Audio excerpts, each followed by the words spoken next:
Alright mga idol, may sulit na naman tayong item na dumating. Intro muna tayo.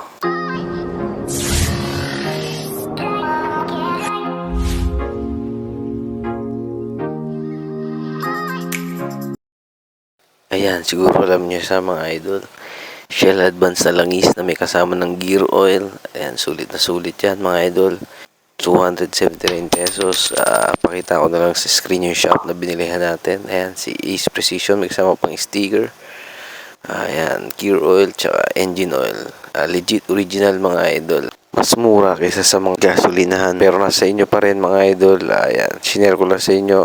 Legit siya, legit. Ay nga lang, itinan nyo yung box. Medyo nagusot lang. Ay lang naman yung pinaka issue para sa akin. Pero wala yan. No problem naman yan, gawa ng box lang yan. Shell Advance pa na itatry natin kay Rhinos mga idol. Alright, punta na ako shop. Ayan, on the way na tayo ngayon sa shop mga idol. Yan mga idol, first time natin itatry yung Shell Advance sa PCX. Kasi dati nagmotol na tayo, Honda, Pertua, tsaka Kicks. Marami tayong na-try na lang. Try ko lang kung ano pinaka the best. Iniisa-isa ko lang yung mga brand para ako mismo yung nakaka-experience, hindi yung sasabi-sabi lang. Ayan, nandito na ako sa shop mga idol. Malapit lang sa amin to. Hindi na tayo nakapunta kay Idol Pubs gawa ng nagmamadali rin kasi ako, kulang sa oras. Change oil lang naman. So dito ko na muna pina-change oil. Laguna pa kasi sila Idol Pubs and magagabi na rin yan. Boss, change oil. Change oil. Ayan, waiting lang tayo saglit. Ayan mga idol, ngayon lang pala ako gamit ng Shell Advance. Try lang natin. Tatry ko mga idol, mura siya, 279, may kasama ng gear oil. Di katulad ng mga nabibili ko na 300 plus, wala pa siyang gear oil. Ayan, tatry ko lang siya ngayon. Ayan, ako makakaalam kung okay ba siya sa makina natin, kung okay ba yung tahimik ba or maingay, depende. Ayan, dala ko na sa box natin yung mga langis mga idol. Sa nangunguna sa akin maganda sa mga nagamit ko na Motul tsaka Pertua mga idol. Ayan, binubuksan ni idol sa gilid. Ayan. Yan ang ating langis. Ayan, medyo maitim na, ma-brown. Gamit natin palang langis dyan mga idol, Petron yung pinakamura, yung kulay pula.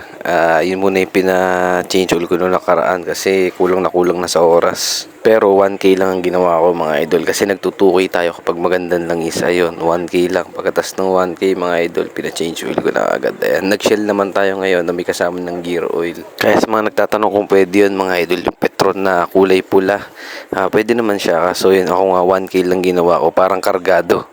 Mabilisan lang. Pero tingnan nyo naman mga idol, ayan, ang itim na kagad ng langis. Yan, at dito naman mga idol, ayan, gear oil binubuksan na ni idol. Yan, tinry lang natin si Shell, may kasama ng gear oil, sulit na sulit. Pag di naman ako nagandahan mga idol dito sa Shell, magpapalit ako ng langis, yung Motul, may kasama na rin siyang gear oil. Pero mas mahal yun mga idol, nasa 300 to 400 plus. Ito 279 lang. Doon ka rin mapapaisip kung bakit ang mura eh. Yan na dito mga idol, lalapit natin. Ayun yung gear oil, okay pa, malinaw pa. Lagi naman ganyan ng gear oil. Pero madilaw-dilaw na rin ng konti mga idol. Palitin na rin, sakto lang.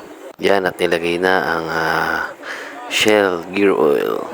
Pagkatapos nyan mga idol, sa engine oil naman tayo. Gusto ko na matry mga idol kung okay ba kay PCX to. Tsaka kung uber ba siya sa 2K Odo. Ayan mga idol, ayan, binubuksan na. Ilalagay na yung ating Shell engine oil. Original yan mga idol. Kasi may mga fake niyan. Ingat kayo sa fake. Meron din tayong in-upload na video nun. Check nyo na lang sa ating YouTube. Marami na tayong na-try mga idol. Honda, Pertua, Kicks, tsaka Motul. Kaya alam ko na kung ano talaga yung mga medyo mabilis mangitim, mabigat sa makina, ganun. Tinatry ko lahat ng langis mga idol para malaman ko kung ano talagang the best. Hindi sasabi-sabi lang o kung pare-parehas lang ba kasi 'di ba? May mahal, may mura, may mga branded. Nasa sa inyo na 'yan mga idol kung anong gusto nyo. O kaya try nyo rin. Ayan mga idol, tapos na, sinasara na yan dyan, matatry na natin. Pag nagandahan ako dito mga idol, tsaka medyo matagal siya mangitim, dito na kasi mura, may gear oil pa. Siyempre, mas gusto natin yung budget meal na okay din naman nung performance.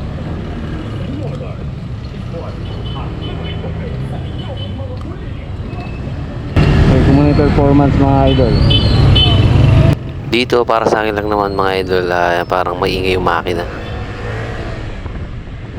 Malalaman natin kung okay din ba ang synthetic base kaysa sa mga fully synthetic na naghahalaga na 300 to 400 pataas. Wala pang kasamang gear oil yon mga idol. Ito 279 may gear oil na. Ayan, para sa akin mga idol, sa natry ko, medyo mahina yung arangka niya, hindi katulad ng nung nagmotol ako tsaka Pertua, parang smooth na smooth yung takbo. Ewan ko lang din mga idol, kaya gusto ko matry uli yung motol para malaman ko talaga yung difference ng dalawa. Sa ngayon, sa unang try ko, medyo na lalamyaan ako, siguro dahil malamig pa yung langis, hindi pa masyadong naikot sa motor, diba? So yun lang mga idol, maraming salamat, ingat tayo palagi, ride safe, salamat sa pagsuporta kay Vlog Mamba. Peace out.